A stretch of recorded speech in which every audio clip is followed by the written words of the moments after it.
consultoria, que é uma atividade interativa que conta com um agente externo para realizar diagnósticos e sugerir melhorias a organizações. Então, o que acontece? Uma pessoa, um profissional, e assim, pode ter também uma consultoria interna, mas a gente está falando de consultoria empresarial, e aí eu quero focar nessa atividade que conta com uma pessoa que tem um olhar imparcial, é aquela pessoa que ela não está diretamente inserida na cultura da empresa. O que significa isso? É um profissional que é expert em uma determinada área, e ele é convidado, né, ele é contratado por uma empresa para lançar um olhar, para fazer um olhar crítico, analítico, né, profissional sobre uma determinada situação.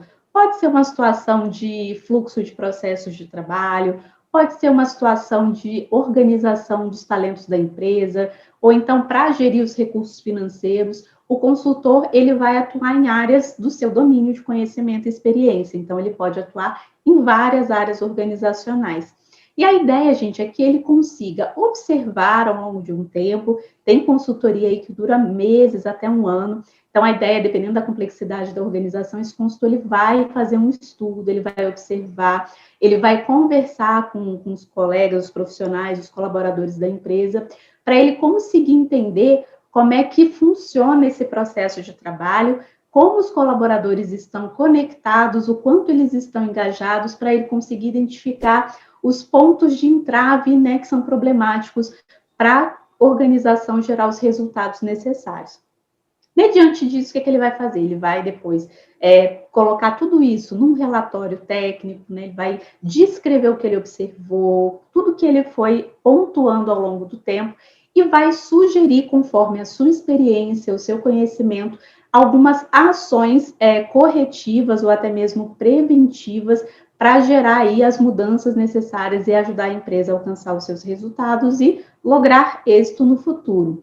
O que acontece nesse sentido? O consultor, ele não tem uma posição deliberativa, ele não decide se a ação vai ser tomada ou não, ele entrega essa possibilidade nas mãos das pessoas que dirigem a empresa e elas vão tomar a decisão final.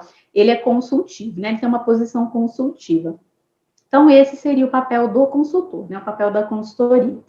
Quando a gente passa para o coaching, né? E aí é uma prática já no Brasil muito estabelecida, o mundo todo, né? É uma prática no mundo todo. No Brasil, a gente acabou tendo alguns problemas ao longo do tempo, infelizmente, porque em qualquer profissão, em qualquer campo de atuação, existem maus profissionais, só que com a questão do modelo de formação, talvez isso tenha se intensificado mais no Brasil. Então, a gente acabou tendo muitas pessoas que foram fazer a formação em coaching, mas não tinham minimamente o preparo e o repertório necessários para conseguirem gerar resultados no mercado, para conseguirem gerar resultados para os seus clientes. Então, coaching, gente, como uma prática, um processo de desenvolvimento humano, como a mentoria também assim, uma prática extremamente importante, útil e necessária para profissionais, né, para gestores, enfim. Então, o processo não tem nada a ver, infelizmente, com a fama que o coaching acabou tomando como repercussão, principalmente no Brasil. E vamos trazer um pouquinho desse conceito. Processo que se propõe a conduzir uma pessoa, né, gente, de um determinado ponto até outro. Então, a ideia é levar essa pessoa a conquistar algum resultado, especialmente desenvolvendo competências e habilidades muito específicas. Então, o coach, ele é um profissional que vai atuar no desenvolvimento, no aperfeiçoamento de uma competência, né? De repente, ali num momento bem específico daquela jornada da pessoa. E ele utiliza como uma das principais metodologias a questão das perguntas, das provocações. E aí que vem uma diferença, assim, muito grande, né? Do coach para o mentor, que eu vou falar logo em seguida, que é a questão da experiência. Como o coach, ele utiliza técnicas que são fundamentadas, que são balizadas, claro, por métodos até científicos, não existe uma exigência, uma obrigatoriedade desse profissional, por exemplo, ter que ter uma experiência prévia naquela área que ele está promovendo esse processo. Então, ele aprende a técnica, né, mas espera-se, claro, que ele tenha uma experiência e um mínimo de conhecimento para conseguir conduzir. Mas como essa metodologia de provocações, ele induz a pessoa, que é o coach, a encontrar dentro de si mesmo os recursos necessários para solucionar aquela questão, para se desenvolver. Então, ele vai, por meio de perguntas, provocações, tentar auxiliar o seu coach no seu processo de desenvolvimento.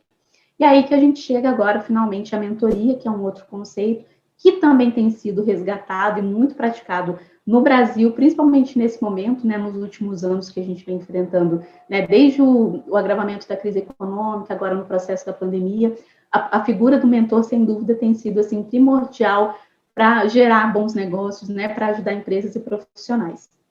E a mentoria, né, gente, é um processo de desenvolvimento amplo da carreira por parte de um profissional mais experiente em determinada área. A mentoria, gente, ela é muito mais focada no acompanhamento do que o coaching, por exemplo. O coaching, ele prevê solucionar e desenvolver ali uma competência, uma habilidade de uma maneira muito específica. Então, ele prevê realmente um período até mais curto.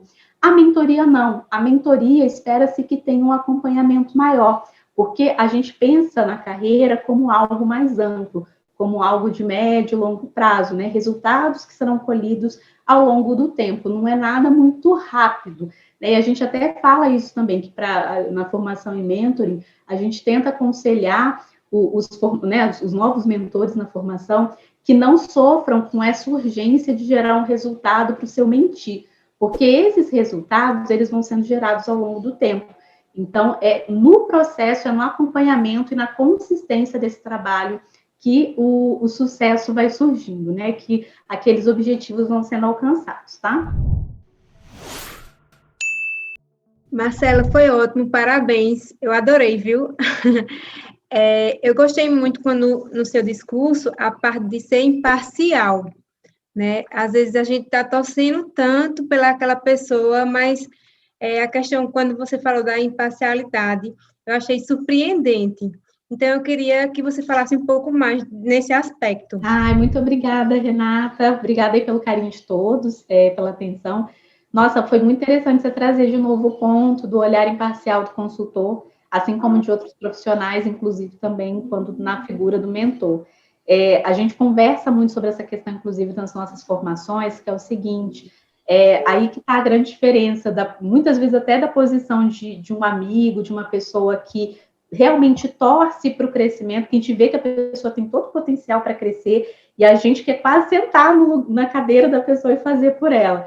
E realmente a posição de um profissional que, assim, faz o seu trabalho, entrega o seu melhor, entrega a análise, a avaliação com todas as possibilidades que a pessoa tem em mãos a partir daquele momento, mas, acima de tudo, a gente precisa também respeitar o livre-arbítrio e a capacidade de decisão do outro, ainda que não seja a decisão que a gente gostaria que fosse. Muitas vezes a gente queria que a pessoa já iniciasse a implementação das ações dentro da empresa, né? A gente está vendo que ela tem empresa que tem condições de fazer imediatamente, tem recurso financeiro, tem pessoal para começar a trabalhar, e ainda assim, de repente, o conselho diretivo, o board decide que não vai fazer, ou vai adiar por um tempo, e isso é lamentável, mas faz parte também do trabalho, e assim, entender que isso não implica no insucesso do trabalho do consultor, ao contrário, você fez a sua entrega, mas você, assim, o nosso trabalho, ele para no livre-arbítrio, né, e na liberdade de tomada de decisão da diretoria, de quem está no comando da empresa, né, do cliente. Então, o trabalho do consultor é muito esse, assim como do mentor, né, às vezes a gente sofre, porque sabe que o mentir, poxa, ele vai voar se ele for por esse caminho. Você já falou, você já explicou, já desenhou, mas se a pessoa insiste em não fazer, aí é um caminho que a gente precisa, né, que é a diferença, né, da relação pessoal e da relação profissional que a gente precisa manter.